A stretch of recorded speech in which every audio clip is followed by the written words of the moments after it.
রাজধানীর ধানমন্ডি ৩২ নম্বরে শেখ মুজিবুর রহমানের স্মৃতি জাদুঘরে হামলা, ভাঙচুর ও অগ্নিসংযোগের ঘটনায় দায়ের করা মামলার আবেদনটি খারিজ করে দিয়েছেন ঢাকা মেট্রোপলিটন ম্যাজিস্ট্রেট মোহাম্মদ জুয়েল রানার আদালত। বৃহস্পতিবার তামান্না চৌধুরী প্রিয়াঙ্কা নামের এক নারী বাদী হয়ে এই মামলার আবেদন করেছিলেন। ৩২ নম্বর বাড়িটা শুধু একটা সরকারি জিনিস ছিল না, এটা সারা বাংলাদেশের পৃথিবীতে সারা রাষ্ট্রের সম্পদ ছিল, এটা জনগণের সম্পদ ছিল।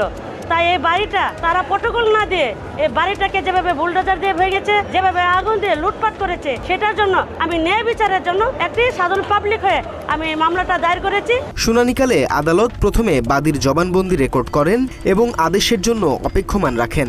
পরবর্তীতে রাষ্ট্রপক্ষের আইনজীবী শামসুদ্দোহা সুমন জানান, মামলাটি আমলে নেওয়ার মতো পর্যাপ্ত আইনি উপাদান না থাকায় আদালত তা খারিজ করে দিয়েছেন।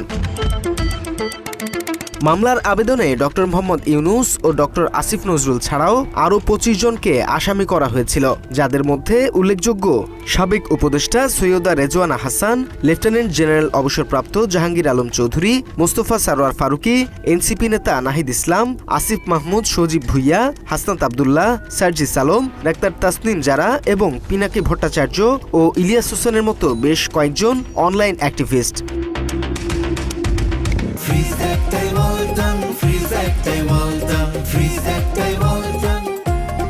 মামলার আর্জিতে অভিযোগ করা হয় ২০২৫ সালের ৫ ফেব্রুয়ারি আসামিদের প্রত্যক্ষ মদদ ও উস্কানিতে ৩ থেকে ৫,০০০ দুর্বৃত্ত লাঠিসোঁটা ও দেশীয় অস্ত্রশস্ত্র নিয়ে ধানমন্ডি ৩২-এর ওই ভবনে হামলা চালায়।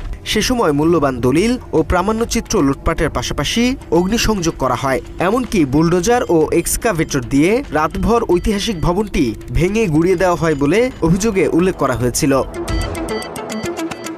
বাদীর অভিযোগ ছিল, আসামিদের অনেকেই সামাজিক যোগাযোগ মাধ্যমে লাইভে এসে এই হামলায় উস্কানি দেন এবং অর্থ সহায়তা করেন।